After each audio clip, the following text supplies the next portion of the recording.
Let's be real. Aesthetic trends come and go. Minimalism today, cottagecore tomorrow, cybercore next week. But brand archetypes, the timeless ones, never die. You know that person who isn't even like on trend, but everything they post just hits? It's not the filter, it's not the Canva template, it's the vibe. It's the emotional consistency. It's their archetype. If your brand aesthetic is the outfit, your brand archetype is the personality. It's what makes your brand recognizable even if you swap out colors, the font, or the layout. It's the thing that makes people say, oh, that's so you. Hey friends, I'm Ana The Marketeer, your friendly neighborhood marketeer baddie. I decode the marketing and branding strategies behind celebrities, creators, and campaigns so we can learn from them together to help you build your own aligned personal brand that's authentically you. In this video, we're breaking down 10 evergreen brand archetypes that have worked for decades, from Sade to SZA,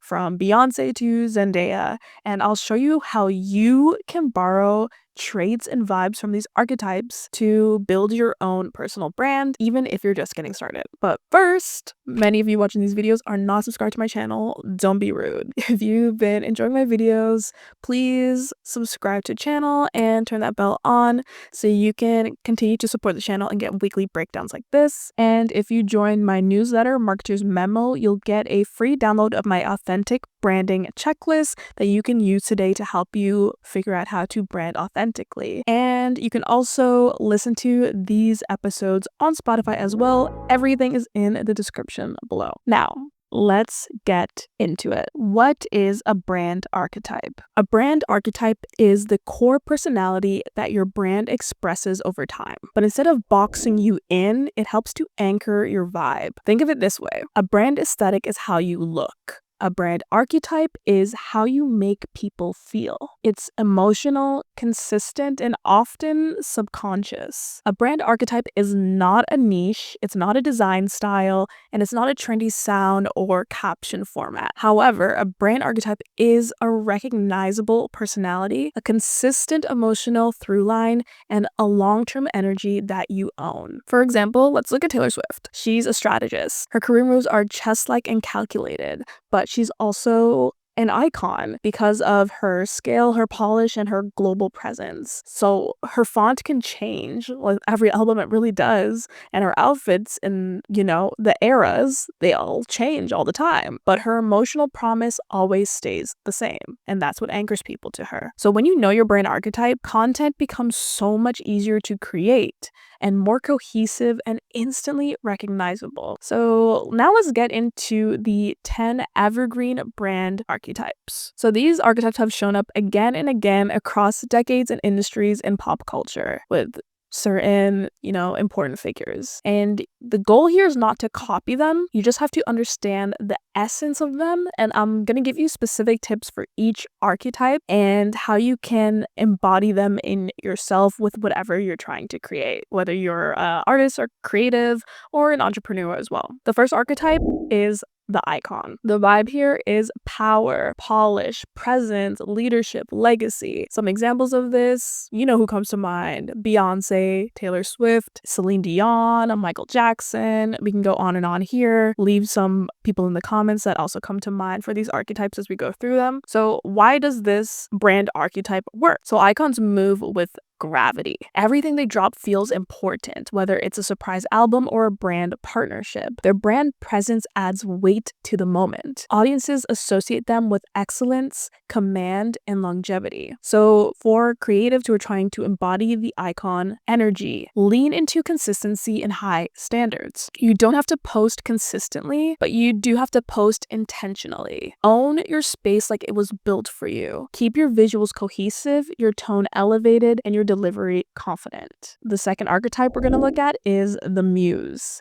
The vibe here is very soft, romantic, dreamy, ethereal, and some examples would be like Sade, Lana Del Rey, or a Billie Eilish. So why does the muse work? So muses make people feel. They create mood and meaning through quiet intensity, and their energy is less about dominance and more about depth. Their work invites intimacy. So if you're creative and you want to be like the muses, curate your world like a visual poem. Focus on sound design, texture, and atmosphere. You don't need to explain everything because your silence can be just as powerful.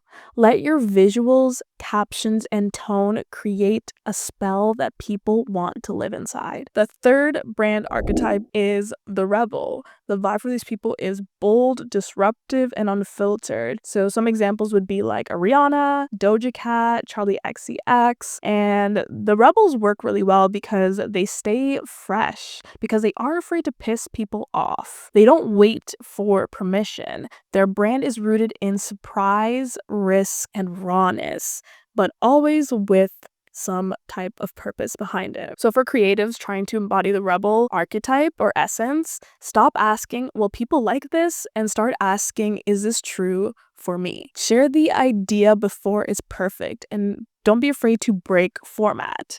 Experiment loudly and let your courage be your aesthetic. Number 4, the sweetheart. Their vibe is familiar, gentle, safe, and heartfelt. Some examples would be like a Selena Gomez, Emma Chamberlain, or maybe a Jordan the Stallion. So why the sweetheart essence works is they offer calm in the chaos. Their openness and humor feels human, and they're consistent without being predictable. You trust them and you genuinely want to root for them. So for creatives, if you want to embody the sweetheart, use simple language. Post unpolished moments, embrace vulnerability, but also stay grounded. That's super important for this archetype. And it's not about oversharing here, it's about being emotionally available and able to connect to your audiences in an emotional, vulnerable way. The 5th archetype is the visionary. The vibe here is artistic, future forward, conceptual, and innovative. Some examples of people who embody this for me would be like a Tyler the Creator, FKA Twigs, Rosalia. And why it works is these visionaries are great at creating whole ecosystems. They're not just artists, they're archetypes of a vibe. People follow them for their taste, their storytelling, and their ability to see what's next or even create what's next that no one expected. So for creatives, if you want to embody that visionary essence, think in seasons. Layer meaning into every detail, even your thumbnails and your intros. Let curiosity guide your work. Share the why behind the weirdness, and let your brand feel like a portal to another dimension, a dimension in which you create and you own and you invite people into to experience the chaotic, fun, creative, cool sides of your mind. Our 6th brand archetype is the girl or boy next door. So pretty self-explanatory what this vibe is. They're usually friendly, chill, low maintenance, familiar, feel like a homie that you can hang with. This might be like a early Zendaya, Sabrina Carpenter, even like Will Smith when he started his career. And why this works is they're not performing for you, they're being themselves. And that was what makes them like super relatable. There's comfort in their tone. You feel like you know them even if you've never met them. And if you're trying to embrace this essence, it would be about embracing casual posting and not having to show up perfectly. Use natural lighting and let your real life be your aesthetic. Prioritize storytelling and connection over polish. And the goal here isn't to impress people, it's to be relatable to your audience. The 7th archetype is the provocateur. So the vibe here is super bold, unapologetic, raw, and sensual. And some examples that come to mind for me would be Madonna, like Cardi B, Meg Thee Stallion, maybe even Lady Gaga would definitely fall into this. And why provocateurs are so cool, or why it works for them, is because they're masters of getting attention. And they're great at challenging the status quo through their body, their voice, and their choices. And they aren't shocking for the sake of it, they shock with intent. How to embody this as a creative? If this is you, stop softening your edges. Use bold language, use striking visuals, and use sensual design. Your confidence is the content, but remember clarity before controversy. Super important. Number 8, the comedian. The vibe here, witty, playful, satirical, and self-aware. So some examples would be like a Z-Way, a Quinta Brunson, Conan O'Brien and Jack Black. I mean, you know comedians, pretty clear who falls into this category. And why the comedian essence or brand archetype works so well is because humor builds community fast. Like, you can make people laugh, you're getting an emotional response out of them, and they automatically feel connected to you. Then when they feel connected to you, they let their guard down. And comedians are often truth tellers in disguise, and that truth builds trust. They use their humor to tell truths about themselves or society in creative and honestly really smart ways. So if you want to fall into this comedian category, even if you're not a comedian yourself, maybe people just think you're funny and you want to use that in your brand, you got to define your humor voice. Is it dry? Is it chaotic? Is it meme forward? Give yourself reoccurring formats or characters. Humor doesn't have to be a constant factor, but it should be a consistent factor. And our 9th brand archetype is the strategist. So the vibe here is intelligent, structured, powerful, and methodical. I would put some examples here of a Taylor Swift, Kim Kardashian, very strategic. Even a Kris Jenner is very strategic. Beyoncé definitely falls into this. Leave some comments below, any other people you can think of. And strategists, they make success look inevitable. Even their chaos feels planned, because it probably is, truly. And they build audiences who want to decode them. So if you're creative who wants to be viewed as a strategist or body this essence, you gotta think ahead. You gotta think 6 months ahead and use storytelling arcs. Let your content feel like a roadmap. Share your vision early and bring your audience along as you execute, and they'll tend to stick around to watch how everything unfolds. And our last evergreen brand archetype is the underdog. These people are gritty, relatable, determined, and real. Some examples would be like Doechii, early Jennifer Lawrence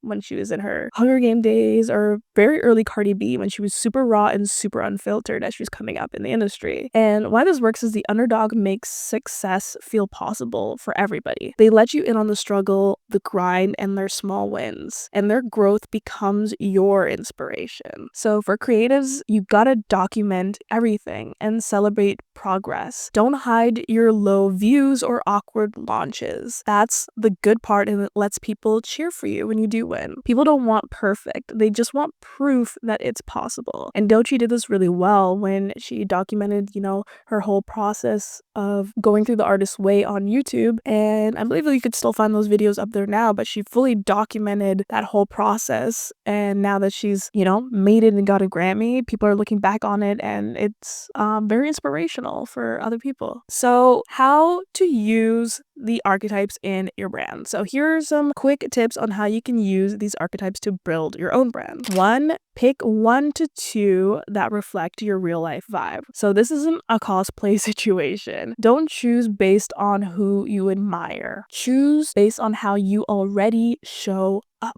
Ask your friends how they would describe your energy. That could be a good starting point. 2, let it guide tone, visuals, and pacing. Your archetype should help you make design and content decisions. Are you loud or subtle? Slow-paced or high energy? Clear and structured or loose and exploratory? These answers shape how your brand feels. 3, evolve on purpose, not by accident. Brands shift over time, and that's super healthy, but make the shift feel narratively earned. Show your audience the in-between moments, not just the brand reveal. So what's your archetype? Drop it in the comments. Are you the sweetheart? Are you the icon? Are you the rebel? Let me know in the comments below. And if you want help building a brand that actually feels like you can check out my other video, how to pick a brand aesthetic you actually love, as I think it goes really hand in hand with this one. Of course, subscribe for more weekly pop culture breakdowns. Make sure to check out Marketeer's Mirror, my newsletter, in the description below, and follow me on Spotify if you want to listen to these episodes on the go. If you want to support the channel more, you can always buy me a coffee in the description below. Until next time, Marketeers, stay iconic, stay clear, and stay you.